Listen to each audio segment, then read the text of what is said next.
Bismillahirrahmanirrahim. Assalamu alaikum. Welcome to Technically Explained. In this video, we are going to start the DC analysis of the enhancement type MOSFET. In the previous lectures, we studied the DC analysis of the junction field effect transistor as well as the depletion type MOSFET, abbreviated as DMOSFET.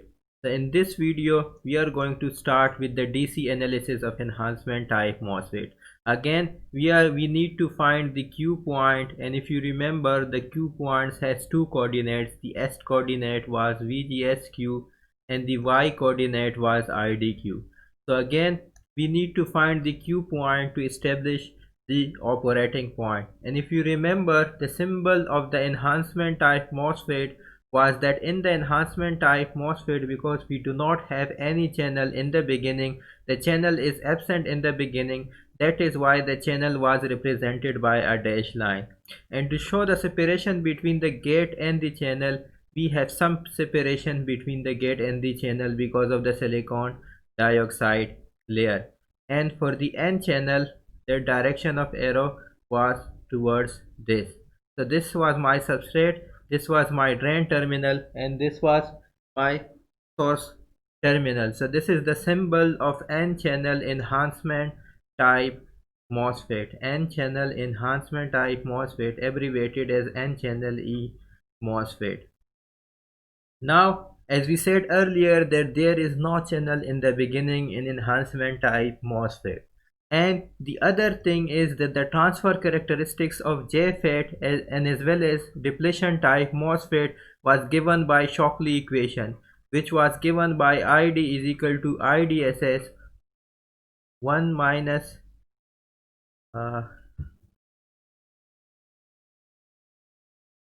ID is equal to IDSS 1 minus VGS divided by VP whole square. So the transfer characteristics of the JFET and depletion type MOSFET was given by Shockley equation, which is this equation. But in case of E MOSFET, the transfer characteristic is not given by Shockley equation. Instead, it is given by equation ID is equal to K VGS on minus VT whole square. So the transfer characteristics is given by this equation, and if you can have a look, this is again a non-linear equation, and because of non-linearity, to find the Q point, graphical approach will be used. Graphical approach will be more convenient. So that is why again in the enhancement type MOSFET, because it's a type of FAT and it's a non-linear, the equation is non-linear, that is why we are going to use the graphical approach. So the graphical approach is more convenient as compared to the mathematical approach. Now in this equation, K is some constant, and K is given as K is equal to ID on divided by VGS on minus VT minus VGS VT or VT whole square. So I can write this here, threshold whole square. So the value of K is given by this equation. We need to find the value of K in this equation and then put the value of K over here, and that is going to give me the transfer characteristic equation. And to plot the transfer characteristics, we are going to need the 4 points. Again, I am going to write the equation of the transfer characteristics, which is ID is equal to K into VGS minus VT whole square, and remember K was some constant. So to plot the transfer characteristic curve in case of enhancement type MOSFET, we need 4 points. Again, when VGS equals VT, we have ID is equal to 0. So this is going to be our one of our points, which is on x-axis. When we have VT, on y-axis we have 0. The second point will also be given from the specification sheet, which is when VGS, we have VGS is equal to VGS on, we are going to have ID is equal to ID on.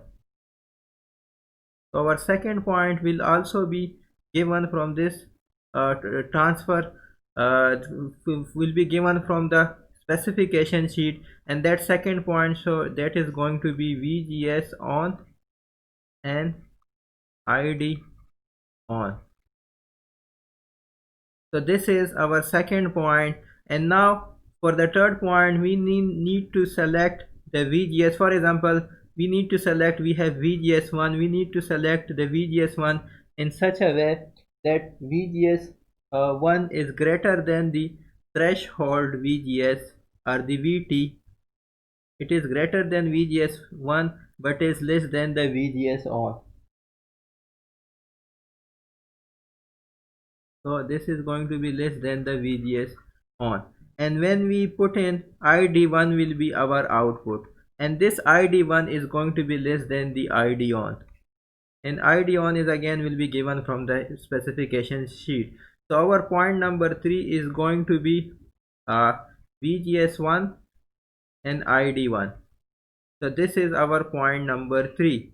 And for the point number 4, that is for the last point, we are going to have VGS2 in such a way that VGS2 is greater than the VGS on, and the corresponding drain current will be ID2, and this ID2 is going to be greater than the ID on. So our fourth and final point is going to be VGS2 and ID2. So with the help of these 4 points, the P1, P2, P3 and P4, we are going to draw the transfer characteristic curve. So let us draw the general transfer characteristic curve for these points. And again, to draw the transfer characteristic curve, I have the x-axis as well as the y-axis. So on the x-axis, I am going to have the VGS on, and on the y-axis, I am going to have the on the x-axis I am going to have the VGS, and on the y-axis I am going to have the drain current. So let me label it as VGS and let me label it as drain current. Again, for the VGS less than the VT, we have drain current 0. So this is my VGS, this is 0 and this is negative values, and this is for example my VT.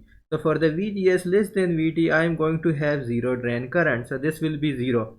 And this point is going to be my P1 point, so let me label it as P1, and this is when VGS is equal to VT. This is my VT, ID is going to be 0, so this is my P1 point. The other point is when VGS is on, I have the ID on. So suppose the VGS on is somewhere around here, so this is my VGS on, and ID on is for example somewhere around here. So if I join these 2 points, suppose this is going to be my second point, so let me label it as P2. And then from the P3 we have VGS1, and VGS1 is greater than the VT, that VGS threshold, but is less than the VGS on, and the VGS on was defined here. So now this point is going to be somewhere around here, so this is my VGS1 and this is going to be in between the two. So this is going to be somewhere around here. So this is going to be my point P3, and finally the point P2, we are going to have the VGS2, and this is going, so this was my ID on,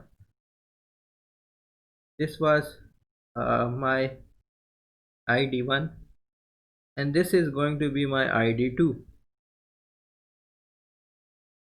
And for the ID2, for the VGS2, suppose the VGS2 is over here, which is greater than the VGS on. As you can have a look, the VGS2 is greater than the VGS on.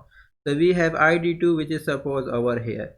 So then what we are going to do is that we are going to carefully join these points, and this is going to be our transfer characteristic curve. Suppose this is around here. So this curve is going to be our transfer characteristic curve for the n-channel enhancement type MOSFET, and we have 4 points over here. First point is when VGS is equal to VT, we have drain current is equal to 0, which is this point. When VGS is equal to VGS on, ID is equal to ID on, which is around this point.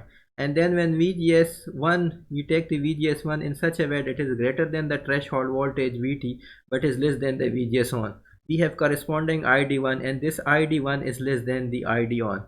So we have this point P3 over here. And finally VGS2 is greater than ID on, is greater than VGS on, which is this value. VGS on, this is, we can have a look, this VGS2 point is greater than VGS on, and this ID2 is also greater than ID on. This is my ID on.